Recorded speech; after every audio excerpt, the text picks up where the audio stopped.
अस्सलाम वालेकुम नाज़रीन, जियो न्यूज़ पर आप देख रहे हैं आपस की बात। मैं हूं मुनीब फारूक और मेरे साथ मौजूद हैं नजम सेठी साहब। नाज़रीन, नॉर्मली हम इस प्रोग्राम में हालात हाज़रा के हवाले से बात करते हैं क्योंकि एक इंस्ट्रक्टिव प्रोग्राम है। सेठी साहब हमें आपस की बात बताते हैं, अंदर की बात बताते हैं। हमने सोचा कि आपके लिए एक सीरीज़ ऐसी की जाए, को 2 प्रोग्राम ऐसे किए जाएँ जिनमें थोड़ा हमारा जो तारीख रही है हमारी, उसके हवाले से भी बात होनी चाहिए। तारीख के हवाले से कुछ प्रोग्राम हमने पहले किए थे, लेकिन अब सेठी साहब ने और मैंने ये सोचा कि हम अपनी तारीख के 10 बड़े ब्लंडर्स के ऊपर प्रोग्राम करें, यानी कि 10 ऐसे फैसले, 10 ऐसे वाकयात जिनका खमियाजा हम आज तक भुगत रहे हैं। और कैसे भुगत रहे हैं ये सेठी साहब हमें बताएंगे। सेठी साहब, ब्लंडर्स हमने 10 सेलेक्ट किए हैं। वैसे तो मेरे ख्याल में बेताशा बन जाते हैं, लेकिन ये 10 ऐसे जिनसे हमारी तारीख तब्दील हो गई। मुनीब, पहली बात यह है कि गलतियां तो बहुत हुई, मगर ब्लंडर मैं उस चीज को कहूंगा जिसके साथ तारीख बदल जाती है, मुस्तकबल बदल जाता है, किस्मत ही बदल जाती है और फिर आप वापस नहीं जा सकते, वो भुगतना पड़ना है। तो इसलिए मैंने 10 चूज किए हैं, वो टर्निंग पॉइंट्स थे। तो पहले से शुरू करते हैं। सबसे पहला ब्लंडर वो था कि जिस दिन आपकी सिविल मिलिट्री हुक्मरान तबके ने आज़ादी के बाद, जिसमें कायदे आज़म मोहम्मद अली जिन्ना भी शामिल थे, ये फैसला किया कि अमेरिका के साथ एक स्ट्रेटेजिक रिलेशनशिप, एक स्ट्रेटेजिक अलायंस बनाना है। ठीक, ये पहली हमाकत थी। बहुत सी हिस्ट्री गुजर चुकी है। आज आपकी आवाम सोचती होगी कि ये हम अमेरिका के साथ हमारे तल्लुकात कैसे बने, कैसे ख़राब हुए और हम किस मोड़ पे आज खड़े हैं। तो मुख्तसरन वो जो फैसला था कि हमने नॉन अलाइंड नहीं रहना, हमने किसी कैंप में नहीं जाना, हमने खुद मुख्तार होना है, अपने पाँव पे खड़ा होना है, एक जमहूरी रास्ता इख्तियार करना है, ये सब चीज़ें छोड़ दी। हमने ये कहा, हमारी क़यादत ने ये कहा कि अमेरिका के पास जाते हैं, उन्हें कहते हैं हमें अपना मोरा बनाएं, हमें हथियार दें, हमें पैसे दें, हम आप जो कहेंगे इस रीजन में आपके लिए करेंगे। अमेरिका ने उस वक्त तक इंटरेस्टेड नहीं था आप में। आप यही कि शुरू के बता रहे हैं 1948 में अमेरिका आप में इंटरेस्टेड नहीं था, बिल्कुल नहीं था। ठीक। और मगर 1954 तक एक अमेरिका के अंदर जॉन फॉस्टर डलेस एक लीडर थे उनके, उन्होंने एक पॉलिसी बनाई थी कि रूस के खिलाफ एक कोल्ड वॉर शुरू करनी है और उसके लिए अलायंसेस चाहिए, मिडिल ईस्ट में भी और साउथ एशिया में भी और हर जगह पे। उस सिलसिले में फिर वो तैयार हुए। उन्होंने, आप तो पहले वहां खड़े थे बाहर, दरवाजे के बाहर खटखटा रहे थे कि हमें अंदर आने दीजिए, हमें अंदर आने दीजिए, मदद दीजिए। और उन्होंने फिर दरवाज़ा खोला और आपने 1954 से लेके बाद तक आपने 3-4 मुआहदे किए उनके साथ, डिफेंस पैक्ट्स किए, इकोनॉमिक पैक्ट्स किए, जिसमें बगदाद पैक्ट, सेंटो, सीटो, डिफेंस, ये सारी असिस्टेंस एग्रीमेंट्स की। अमेरिका ने आपको पैसे देने शुरू किए और हथियार देने शुरू किए। आप अपने पाँव पे नहीं खड़े हुए। वो दिन है और आज का दिन है। आपको जब अमेरिका पैसे देता है तो आपकी मईशत चलती है, जब आपको अमेरिका आपकी फौज को हथियार देता है तो आपकी फौज के F-16 उड़ते हैं, या आपकी फौज के टैंक्स चलते हैं, या आपकी फौज की बंदूकें चलती हैं। अगर अमेरिका पीछे हट जाए तो आपके हाथ पैर ठंडे होने शुरू हो जाते हैं। ये जो फैसला था मुनीब, ये इतना अहम था, इसके 3 मोटे मोटे नताइज थे। एक तो मैंने जिक्र किया कि आप डिपेंडेंट हो गए इकोनॉमिकली और मिलिटरीली अमेरिका के ऊपर। बिल्कुल ठीक। दूसरा ये था कि मिलिट्री को एक सोसाइटी के अंदर अहमियत मिल गई, नाजायज अहमियत मिल गई, जो कि एक जमहूरियत में नहीं होती। जमहूरियत में सियासत, आइन, कानून, जुडिशरी, इलेक्शंस, ये चीजें होती हैं, ये ज्यादा अहम होती है। ये इनके ऊपर एक नई रियासत बनती है। आपकी रियासत में जो उस वक्त बनी, उसमें ना आइन था, ना इलेक्शन थे, ना आपकी कोई रिप्रेजेंटेशन थी। तो उसमें क्या था? उसमें यह था कि एक सिविल ब्यूरोक्रेट्स और मिलिट्री ब्यूरोक्रेट्स, ये इन्होंने हाथ जोड़ लिए, इकट्ठे कर लिए और इन्होंने अमेरिका के सामने जाके घुटने टेक दिए और कहा लाओ पैसे दे दो, जो कहेंगे हम करेंगे। वो दिन है और आज का दिन है कि हम मोहताज हो गए। सुनिए, सबसे पहली चीज ये कि कोल्ड वॉर में आपने अमेरिका का साथ दिया।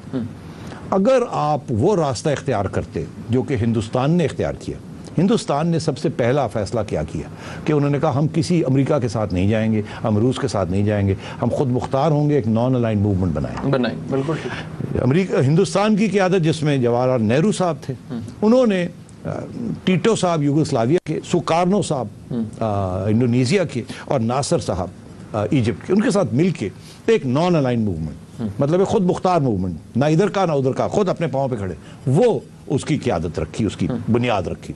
और वो उन्होंने अपनी मईशत भी खुद बनाई, अपनी हैवी इंडस्ट्री भी खुद बनाई, इलेक्शंस भी किए, फौरन इंडिया में इलेक्शंस हो गए, आइन भी बनाया और जमहूरी अदारे भी कायम कर दिए, जुडिशरी भी कायम कर दी और मीडिया को इजाज़त दी डेवलपमेंट करने की। तो इस तरीके से इंडिया एक रास्ते पे चला गया जो सही था, जो सही था, जो सही था। और आप बिल्कुल उसके बरक्स चले गए। क्यों? क्योंकि आप अमेरिका के मोहताज हो चुके थे। तो सबसे पहले ये बहुत बड़ा हमारा ये ब्लंडर था, और जिसकी बहुत सी फिर कॉन्सिक्वेंसेस हुई, जिसमें जैसे मैंने अर्ज किया कि मिलिट्री जो थी वो सुपीरियर फोर्स बन गई, मिलिट्री ने फिर कू करने शुरू कर दिए, 3 कू हो गए, और वो कू के जो नतायज हैं वो फिर आपके सामने ही हैं कि जमहूरी अदारे नहीं बने, जुडिशरी इंडिपेंडेंट नहीं हुई, मुल्क टूट गया, मदाखलत हुई, फौज की जंगें हुई, जिसके हमें एक भी जंग हम जीत ना पाए, और इस मुल्क में गुर्बत बढ़ती रही और अमीर गरीब का जो गैप है वो बढ़ता रहा। अरे सेठी साहब, आपके नजदीक ये पहला ब्लंडर तो आपने बता दिया, हाँ। तो फिर दूसरा ब्लंडर कौन सा हुआ? दूसरा ब्लंडर जुडिशरी के साथ उसका ताल्लुक है। अच्छा। 1954 में कंस्टिट्यूएंट असेंबली थी एक, गवर्नर जनरल साहब थे गुलाम मोहम्मद साहब, उन्होंने कंस्टिट्यूएंट असेंबली डिसमिस कर दी, फारग कर दी।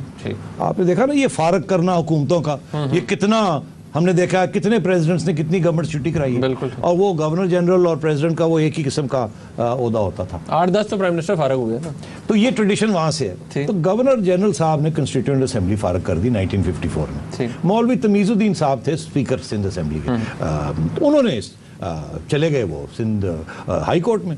वहाँ सिंध हाई कोर्ट ने बहुत अच्छा फैसला दिया, उन्होंने कहा कि गवर्नर जनरल ये नहीं कर सकते, और असेंबली को, कंस्टिट्यूएंट असेंबली को रिस्टोर कर दिया। गवर्नर जनरल अपील में गए फेडरल कोर्ट, उस वक्त का सुप्रीम कोर्ट, उसके सरबराह थे जस्टिस मोहम्मद मुनीर। जस्टिस मोहम्मद मुनीर ने 1955 में जजमेंट दी, कानून ज़रूरत का एक क्रिएट किया, और कहा ये लॉ ऑफ नेसेसिटी के तहत गवर्नर जनरल का जो फैसला था वो सही है। ठीक है, यानी कि नजरिया ज़रूरत पहली दफ़ा हमने सुना, हमारी हिस्ट्री में आया जिक्र, उसकी बिना के ऊपर एक डिक्टेटोरियल एक्ट को, जमहूरियत के खिलाफ एक कंस्टिट्यूएंट असेंबली, जो कि आगे जाके एक पार्लियामेंट्री असेंबली बननी थी, जिसकी आगे जाके इलेक्शन होने थे, सारा कुछ होना था। मौलवी तमीजुद्दीन साहब उसके प्रेसिडेंट थे कॉन्स्टिट्यूएंट असेंबली जी। वो गवर्नर जनरल ने छुट्टी कर दी एक साजिश के तहत, और जुडिशरी के जो चीफ जस्टिस साहब थे उन्होंने उनकी हिमायत की और लॉ ऑफ नेसेसिटी क्रिएट किया। वो लॉ ऑफ नेसेसिटी हमारे गले पड़ा हुआ है। अब चीफ जस्टिस, आज के जो चीफ जस्टिस हैं, उन्होंने अब जजमेंट दी है जिसने लॉ ऑफ नेसेसिटी की धज्जियां उड़ा दी और कहा कि आगे से ये कभी इस्तेमाल नहीं होगा। मगर लॉ ऑफ नेसेसिटी ने फिर उसके बाद अयूब खान के कू को जस्टिफाई किया, याया खान के कू को जस्टिफाई किया, उसके बाद ज़ियाउल हक के कू को जस्टिफाई किया, और मुशर्रफ साहब। ये लॉ ऑफ नेसेसिटी हमारे गले पड़ा हुआ है, और ये उस ब्लंडर का नतीजा है जो कि जस्टिस मोहम्मद मुनीर ने 1955 में जजमेंट दी। अर्ज करूं कि 1984 में जस्टिस मोहम्मद मुनीर कोई 80-82 साल के थे, मुझे उन्होंने तलब किया और कहा मैंने एक किताब लिखी, मैं चाहता हूँ आप ये किताब छापें। उसमें मैंने अपनी गलती तस्लीम की है कि इस गलती की वजह से हमें बहुत कुछ भुगतना पड़ा, और उन्होंने वो किताब लिखी जिसका नाम है फ्रॉम जिना टू ज़िया। ज़रूर पढ़िए, उससे आपको पता चलेगा कि ये कितना बड़ा ब्लंडर है। और जस्टिस मुनीर वफ़ात से पहले इसको एडमिट कर गए और कहा कि मेरे से इतनी बड़ी गलती हुई, पाकिस्तान का मुस्तकबिल बदल गया। यानी कि नजरिया ज़रूरत का जन्म हुआ नाजरीन, और ये दूसरा ब्लंडर था हमारी तारीख के अंदर, हमारी पाकिस्तान की तारीख के अंदर। अब तीसरा गलत फैसला, ब्लंडर क्या था, उसके बारे में बात करेंगे हम ब्रेक के बाद। हमारे साथ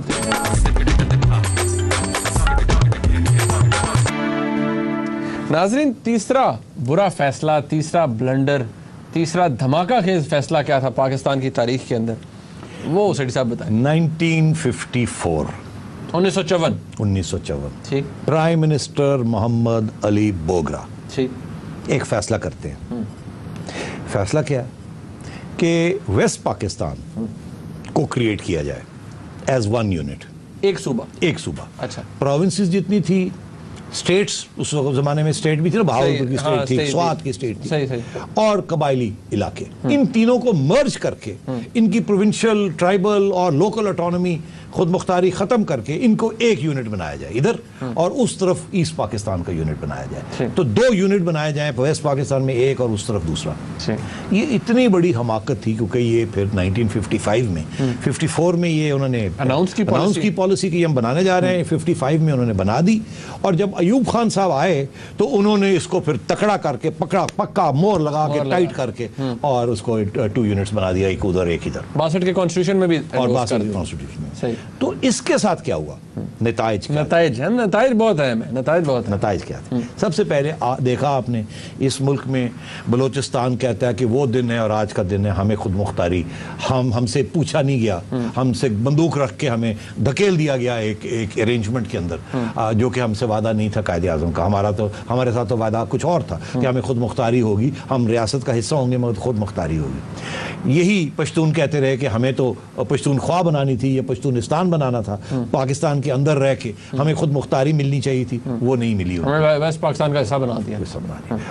तो ये जो सारी जो आजकल जो सब नेशनलिज्म जो उभरी है, इसकी सारी बुनियाद जो है, इसके बीज जो है, इस बदनीयती के बीज जो है, ये उस वक्त बोए थे।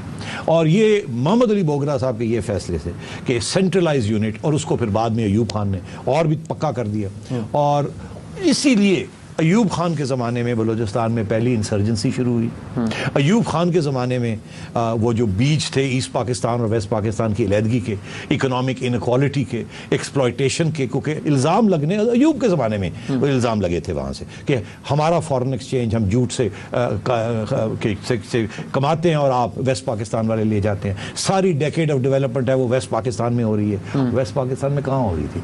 एक पंजाब में हो रही थी और कुछ कराची में हो रही थी, बाकी तो वेस्ट पाकिस्तान में कुछ नहीं था। बलूचिस्तान में तो कुछ नहीं हुआ, फ्रंटियर में तो कुछ नहीं हुआ, और ना ही सिंध, रूरल सिंध में हुआ।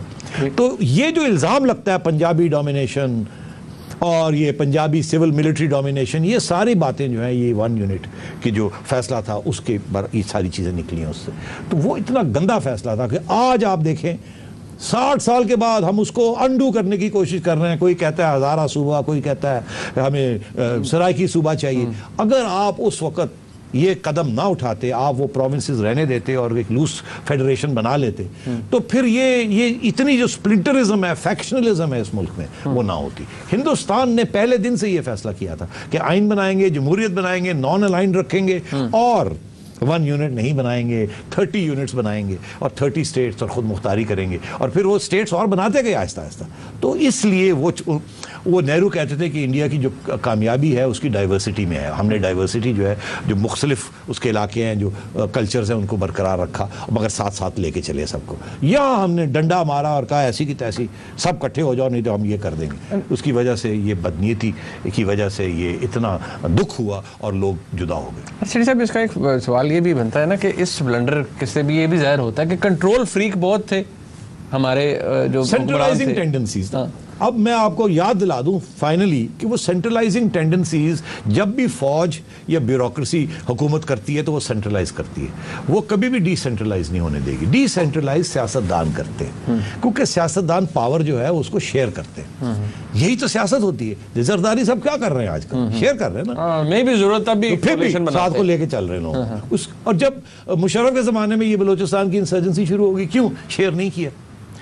ये समझते हैं कि इनको पता है कि क्या चीज़ अच्छी चीज़ और क्या बुरी चीज़ है, और वो कहते हैं कि बंदूक के सहारे पे लोगों को जन्नत ले जाना चाह रहे हैं। ऐसे नहीं होता। लोग जन्नत या दोज़ख खुद फैसला करते हैं कहाँ जाना है।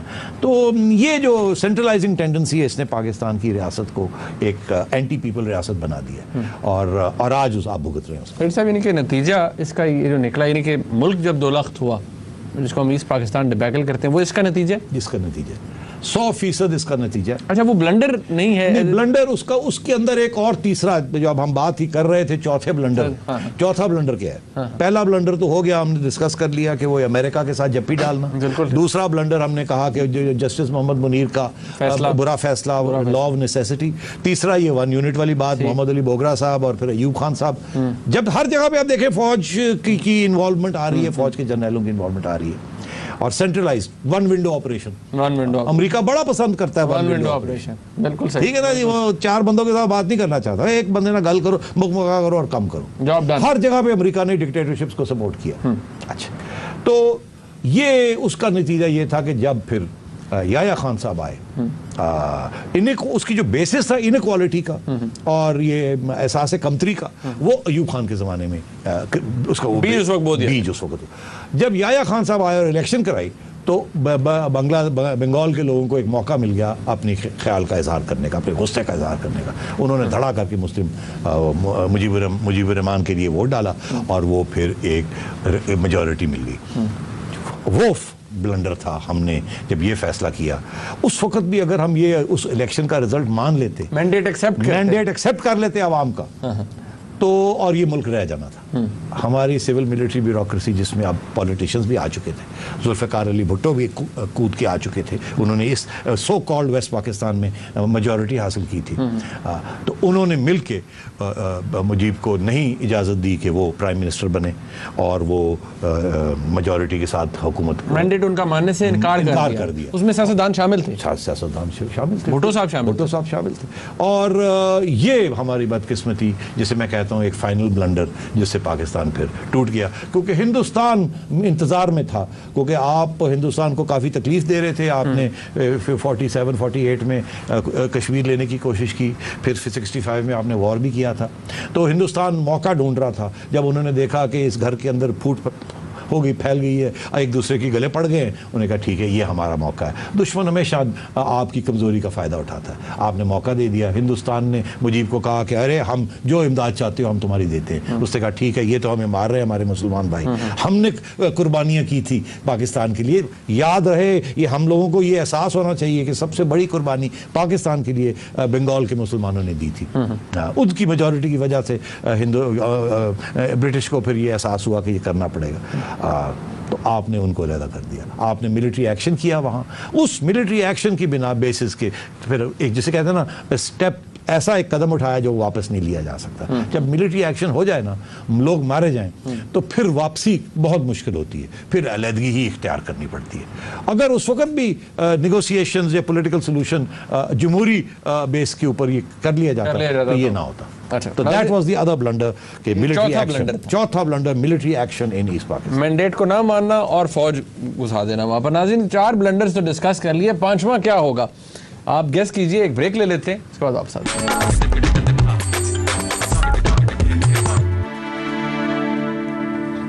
नाज़रीन, 5वां ब्लंडर, 5वां गलत फैसला क्या था, किसने किया और उसका नतीजा क्या भुगता हमने? सेठी साहब, 5वां जुल्फ़िकार अली भुट्टो साहब का कत्ल, अदालती कत्ल। अदालत और फौज इकट्ठे थे, उन्होंने मिलकर ये फैसला किया और उनके जो पिट्ठू थे सियासत में उन्होंने उनकी हमायत की। अब वो कैसे हुआ वो लंबी कहानी है, वो यहाँ उसका ज़रूरत नहीं है। हमने ये बताना है कि नताइज क्या थे। सबसे पहला तो ये था कि पाकिस्तान के अंदर ये शहादत की सियासत इसके ये शुरू हो गई। कितने शहीद हो गए उसके बाद, और जो भी उठता है वो शहीद हो जाता है, और फिर शहादत के बेस के ऊपर आप लोगों के पास वोट लेने जाते हैं। तो ये एक किस्म की नई सियासी मोड़ था कि एक शहादत की क़यादत सामने आ गई। दूसरा ये इश्यूज नहीं, शहादत नंबर 1। नंबर 2 दी डिनेस्टीज, पॉलिटिकल डिनेस्टीज, रूलिंग खानदान, एक भुट्टो, दूसरा भुट्टो, तीसरा भुट्टो।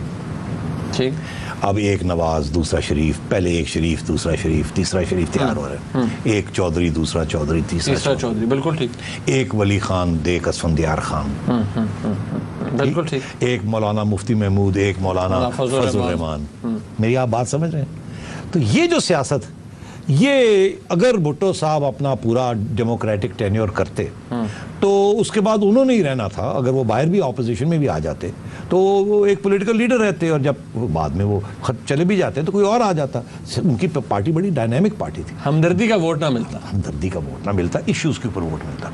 तो ये जो सारे खानदानों की सियासत है, फैमिलीज की सियासत है, और ये जो शहादत की सियासत है, जिसने हमें बहुत नुकसान दी, क्योंकि हमें हमारी आवाम को वो मौका ही नहीं देते कि इश्यूज की बात करें। करें, महंगाई की बात हो इलेक्शन के अंदर, फॉरेन पॉलिसी की बात हो, ये जो असली चीजें हैं जिसकी असर होता है आपकी जिंदगी के ऊपर, वो तो बातें होती नहीं इलेक्शन के अंदर। इलेक्शन के अंदर तो ये बातें होती कि भाई हमने खून दिया, अरे भाई खून देने की वजह से अब आपको इलेक्ट किया जाए क्योंकि आपने अच्छी हुकूमत करें या ना करें।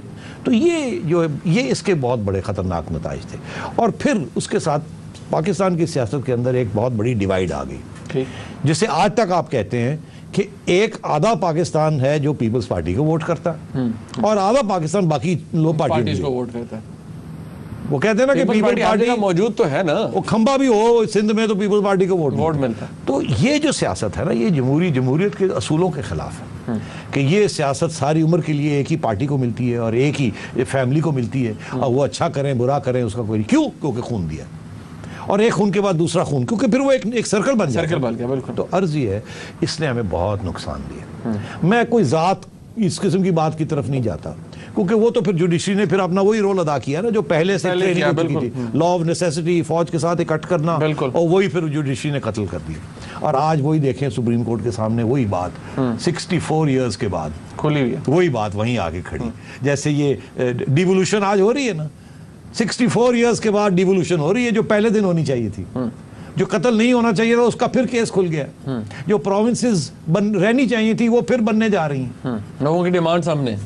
तो मैं आपसे ही कह रहा हूँ, और ये फौज जो टेक ओवर करती रही, अब सुप्रीम कोर्ट ने आके कहा है कि अब आगे से कोई फौज टेक ओवर जो है, जो जज उसके ऊपर अंगूठा लगाएगा वो जज गद्दारी करेगा। ये पहली दफा ये चीज है। तो ये 60 70 64 इयर्स के बाद जाके हम जागे, हमें एहसास हुआ कि हमने क्या ब्लंडर्स किए और उसको अंडू करने की कोशिश कर रहे हैं। तो आप खुद ही सोचिए कि अगर ये पहले ना किए होते तो हम कितने खुद मुख्तार, आज़ाद और प्रॉस्परस और अच्छे खाते पीते मुल्क बन जाते हैं। ठीक। अरे सेठी साहब, 5 ब्लंडर्स हमारे हो गए, 6वां गलत फैसला आपके नज़दीक क्या है? ज़िया साहब आ गए, भुट्टो साहब की एग्जीक्यूशन तक तो आपने बता दिया, जनरल ज़ियाउल हक ऑल इन ऑल 90 दिन में इलेक्शन करवाएंगे, यही कह रहे थे ना। चलो ना करवाते, साल ना कराते, 2 ना कराते, इलेक्शन तो होने ही थे। तो क्या हुआ ये कि अफगानिस्तान में, अफगानिस्तान हमेशा से रूस का एक सैटेलाइट था। ठीक। अच्छा, वहाँ अंदरूनी हालात इस किस्म के हुए कि कम्युनिस्ट पार्टी ने टेक ओवर कर लिया। पहले भी वहाँ जो मोनार्की थी, दाऊद साहब थे, प्राइम मिनिस्टर थे, उनके तल्लकात रूस के साथ थे, अमेरिका के साथ नहीं थे, पाकिस्तान के साथ नहीं थे। वो रूस की आउटपोस्ट थी, जैसे आप अमेरिका की आउटपोस्ट थे। ठीक। तो वहाँ रूस ने मदाखलत कर दी। अब भाई रूस ने मदाखलत की, अब चुप करके बैठ जाएं। रूस ने पहले भी मदाखलत किया, वो तो पहले ही उनके पिट्ठू थे, उनकी आउटपोस्ट थी। मगर नहीं, अमेरिका यहाँ पहुँच गया। अमेरिका ने आपको कहा कि चलिए जिहाद शुरू करते हैं, हम आपको पैसे देते हैं, हथियार देते हैं, वहाँ अफगानिस्तान के अंदर सिविल वॉर लॉन्च करते हैं। ठीक। आपने ये ज़ियाउल हक का ये फैसला कि हमने अमेरिका को जप्पी डालनी है, अमेरिका से पैसे लेने हैं, अमेरिका से हथियार लेने हैं और अफगानिस्तान के अंदर जाके तो मतलब है कि भावा बोल देना, किराए के कातिल बनना है। अब बड़ा सख्त लफ्ज़ आपने किया, किराए के कातिल, मगर अफगानिस्तान के लोग यही सोचते हैं आपके बारे में कि आप अमेरिका के पिट्ठू किराए के कातिल थे और आपने आके वहाँ डिस्टेबलाइज किया, आपने जिहाद प्रमोट की। और उसके जो सारा जो नताइज थे, जब अमेरिका तो चला गया ना फिर 8-10 साल के बाद, फारग कर गया, आज रोते हैं कि जी आप हमें छोड़ के चले गए। तो उसने और क्या आपके साथ जब इस्तेमाल कर लिया तो क्या करना था, एक्सपेंडेबल आपके उसके जो नताइज थे मुनीब, सबसे पहले तो वो जो जमहूरियत जो आनी थी वो नहीं आई। 10 साल ज़ियाउल हक साहब अमेरिका का सहारा वन विंडो ऑपरेशन करते रहे, हथियार लेते रहे, फौज बढ़ती रही, डॉलर आते रहे, ठीक है, और आपका रूलिंग क्लास जो थी वो मोटी होती रही, अवाम को कुछ नहीं मिला, अवाम की बेहतरी नहीं हुई उस जमाने में।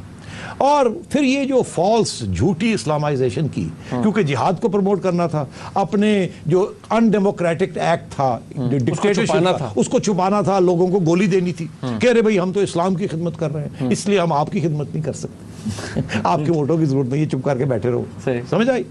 तो clash lock of culture, drug culture, violence, sectarianism, जिहाद, ये सारी चीजें जो आज आपके गले पड़ी हुई हैं, ये वॉर ऑन टेरर, ये जो आज की, आज आप यही आपकी फौज कह रही है ना, ये जिहादी जो है ये गले पड़ गए। ये किसने बनाए थे? ये क्लैशलॉक ऑफ कल्चर, ये break down of law and order, ये सेक्टेरियनिज्म, शिया सुन्नी कॉन्फ्लिक्ट, सुन्नियों के अंदर कॉन्फ्लिक्ट, ये तालिबान बरेलवियों को मार रहे हैं, आपस के अंदर लड़ाई झगड़े हो रहे हैं कि जी इस्लाम है क्या क्या नहीं। इसकी ये सारा जिन जो थे ना, ये 1980s में ज़ियाउल हक साहब ने निकाले, और ये वही था कि आपने फिर अमेरिका के साथ मिलके ये एक नया एडवेंचर शुरू किया जिसके आज तक आप भुगत रहे हो। अच्छा साहब, एक सवाल है कि ये जो हमें एक लत पड़ गई इस सॉफ्ट स्ट्रेटेजिक डेप्थ रखने की, अपना हाथ रखने की अफगानिस्तान के अंदर, ये भी उस वक्त पड़ी? ये उसी वक्त तो क्रिएट हुई। उससे पहले तो आपको याद नहीं है मुनीब, आप तो शायद बहुत नौजवान थे या शायद पैदा ही नहीं हुए थे। हम जैसे बुढ़े तोते काबुल छुट्टियों के लिए, सैर सपाटे के लिए जाते थे स्टूडेंट्स, क्योंकि बड़ी अच्छा माहौल था, मौसम भी अच्छा होता था और कोई घुटन नहीं थी, और हमारे यहाँ भी कोई घुटन नहीं थी उस जमाने में। तो ये जो सारी जिहाद और लड़ाई कुट और मार कुटाई और ये खून खराबा जो कि 1980s में शुरू हुआ, उसके बाद फिर 10 साल वो रहा, 10 साल सिविल वॉर रही, उसके बाद जिहादियों की और मुजाहिदीन की, और उसके बाद अब ये तालिबान और अमेरिका और ये सारा गंद जो वहाँ पड़ा हुआ। तो 30 साल से अफगानिस्तान डिस्टेबलाइज है। क्यों? कि आपने अमेरिका का साथ देके उसको वहाँ आप पहुँच गए और आपने प्रॉक्सीज बना दी और आपने ये सारे नॉन स्टेट एक्ट। अच्छा सर, जल्दी से बताएं कि हमने फिर 7वां ब्लंडर कौन सा किया? 7वां ब्लंडर है, आप करीब आ जाइए। 7वां ब्लंडर ये नहीं है कि जी जनरल मुशर्रफ ने कू किया, वो कू ब्लंडर नहीं था, वो इनेविटेबल हो चुका था। उसके बाद अगर जनरल साहब इलेक्शन करवा भी देते तो कोई इतनी बात नहीं होनी थी। जो ब्लंडर था वो कू से पहले हो चुका था। अच्छा, उसकी वजह से फिर कू हुआ। ठीक, वो ब्लंडर क्या था? ब्लंडर था कारगिल। हमें यहाँ ये टेक्स्ट बुक्स में सिखाया जाता है आप बच्चों को कि बड़ा कारगिल में हमने बड़ा तीर मारा। एक्चुअली कारगिल से बहुत बड़ा ब्लंडर पिछले 10-15 साल में कोई नहीं हुआ।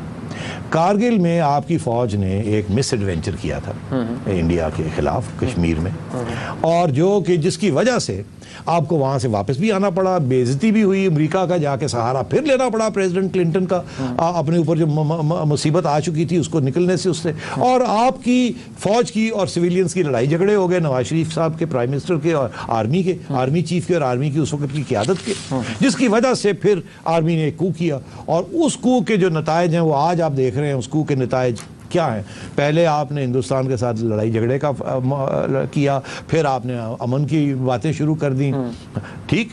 उसके बाद जनरल मुशर्रफ बड़े पॉपुलर हो गए, और फिर उन्होंने जो अगला ब्लंडर जो हुआ वो इस ब्लंडर की वजह से एक और नया ब्लंडर जनरल मुशर्रफ ने किया। अच्छा साहब, उसके बारे में हम बात करेंगे ब्रेक के बाद। नाज़रीन हमारे साथ रहिए।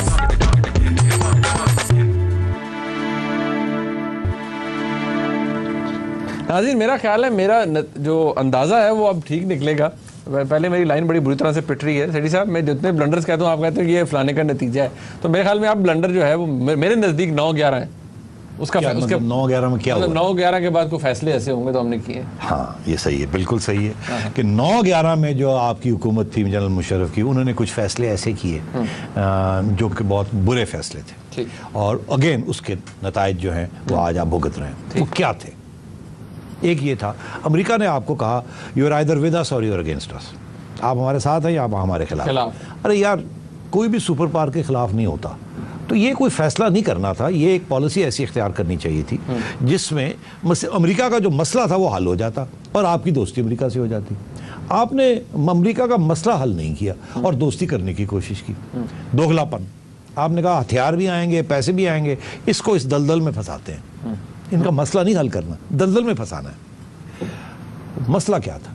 मसला ये था कि अल-कायदा, ओसामा बिन लादेन साहब, वो अफगानिस्तान में बैठे हुए थे और अमेरिका के खिलाफ साजिश कर रहे थे, ठीक है। उन्होंने खुद भी कहा, मुल्ला उमर साहब ने उनको जगह दी हुई थी, हॉस्पिटैलिटी दी हुई थी, पनाह दी हुई थी, वहाँ वो एक बेस एरिया बना रहे थे। अमेरिका ने पाकिस्तान को कहा कि देखिए, मुल्ला उमर को कहिए कि इनका साथ छोड़ दें और इनको निकल जाए यहाँ से। हमारी कोई मुल्ला उमर के साथ जंग दुश्मनी नहीं है। एक्चुअली अमेरिका तो चाहता था कि मुल्ला उमर के ज़रिए सेंट्रल एशिया के जो ऑयल और गैस रिजर्व्स हैं उसको वहाँ से निकाला जाए वाया अफगानिस्तान, और वो तालिबान के साथ निगोशिएशन कर रहे थे। तालिबान के साथ 3 साल तक वो निगोशिएशन, वो एक अमेरिकन ऑयल कंपनी है यूनोकैल, उसके वो निगोशिएशन हो रहे थे। तो वो गिराना नहीं चाहते थे तालिबान, वो तो उनके साथ बिजनेस करना चाहते थे। हमारे यहाँ से ISI के सरबराह जनरल महमूद थे, वो एक मौलाना 8-10 इकट्ठे किए उलमा, उनको साथ ले गए। कहा ये कि हम मुल्ला उमर को समझाने जा रहे हैं, तजवीज़ देने जा रहे हैं कि OBL को निकाल दो यहाँ से और आपका मसला हल हो जाएगा, अमेरिका का और कोई मसला ही नहीं है। हमने वहाँ जाके दरअसल ये नहीं कहा, हमने वहाँ जाके कहा कि बिल्कुल नहीं छोड़ना, अमेरिका की धमकी की ऐसी तैसी, क्या कर लेंगे, कोई बात ही नहीं, आपने बिन लादेन को नहीं छोड़ना। अच्छा, मुल्ला उमर ने कहा ठीक है। मुल्ला उमर ने कहा मैं नहीं छोड़ता, मेरे मेहमान हैं, मेरे रिश्तेदार हो गए हैं, मैं नहीं छोड़ता हूँ। तो फिर अमेरिका ने यहाँ इंटरवेंशन कर दी। अगर उस वक्त आप मुल्ला उमर को समझा लेते, बिकॉज मुल्ला उमर आपके ऊपर डिपेंडेंट था, आपकी वजह से उसकी हुकूमत को रिकग्निशन मिली थी, आपने यूएई और सऊदी अरेबिया से रिकग्निशन दिलवाई थी। सिर्फ 3 ही ममालिक थे दुनिया के जो मुल्ला उमर की रेजीम को रिकग्नाइज करते थे, तो वो आपका तो मोहताज था।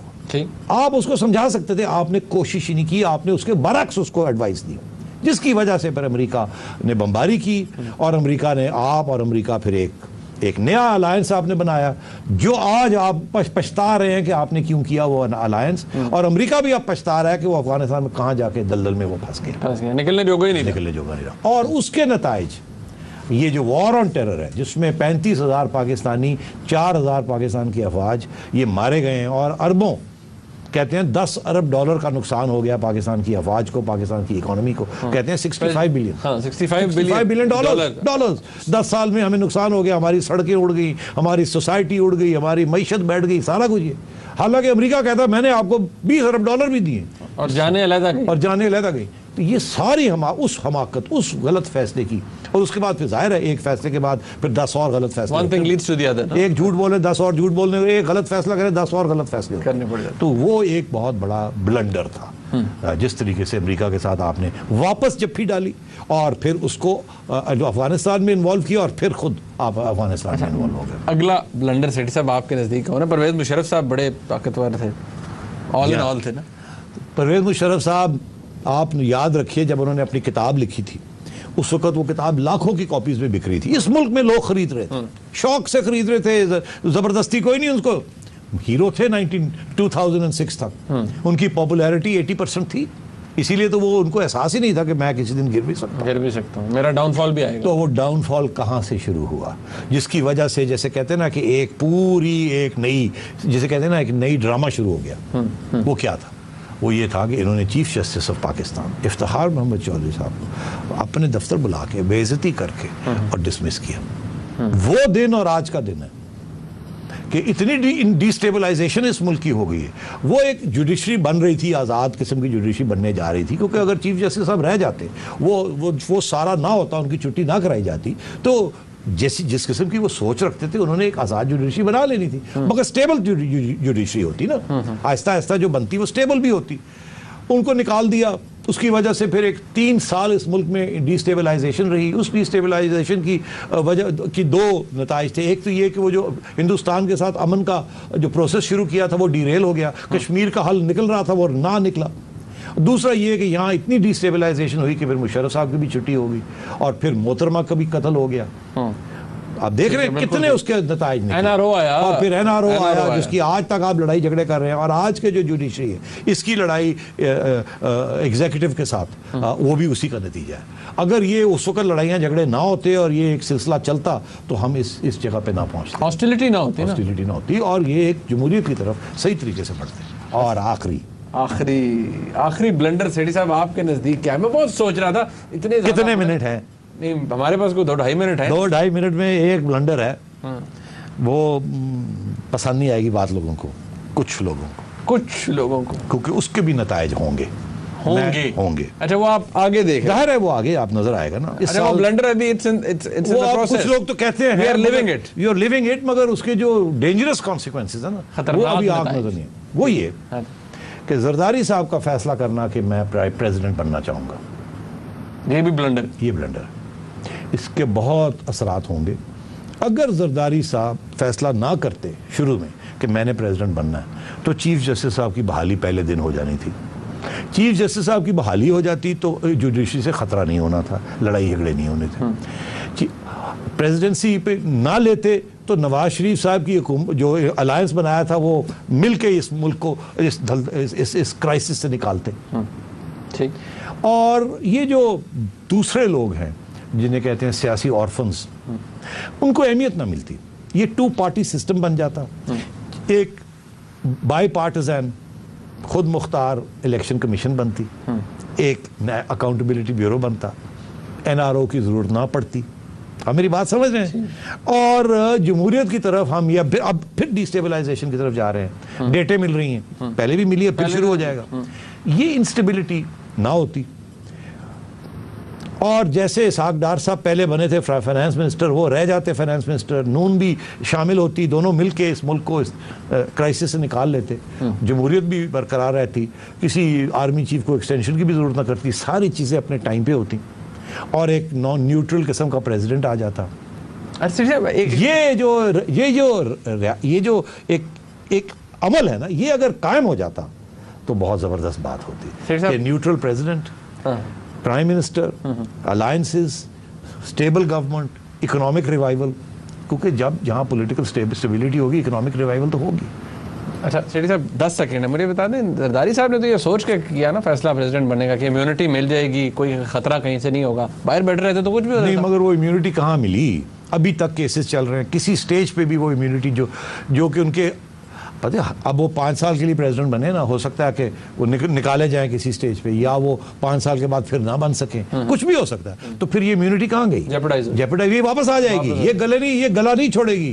तो अर्ज ये है कि इसको और तरीके से हल करना चाहिए था, जमहूरी रवाज से, जमहूरी तरीके से। साहब बहुत शुक्रिया। नाज़रीन, आपने प्रोग्राम देखा, हमने कोशिश की है इस 40 मिनट के अंदर आपको 10 ब्लंडर्स के बारे में बताएं। आई एम श्योर आपने बहुत कुछ सीखा होगा, काफ़ी इंस्ट्रक्टिव रही गुफ्तगू। नाज़रीन, इस प्रोग्राम का फीडबैक हमें जरूर दीजिएगा। देखने का बहुत शुक्रिया। अल्लाह हाफ़िज़।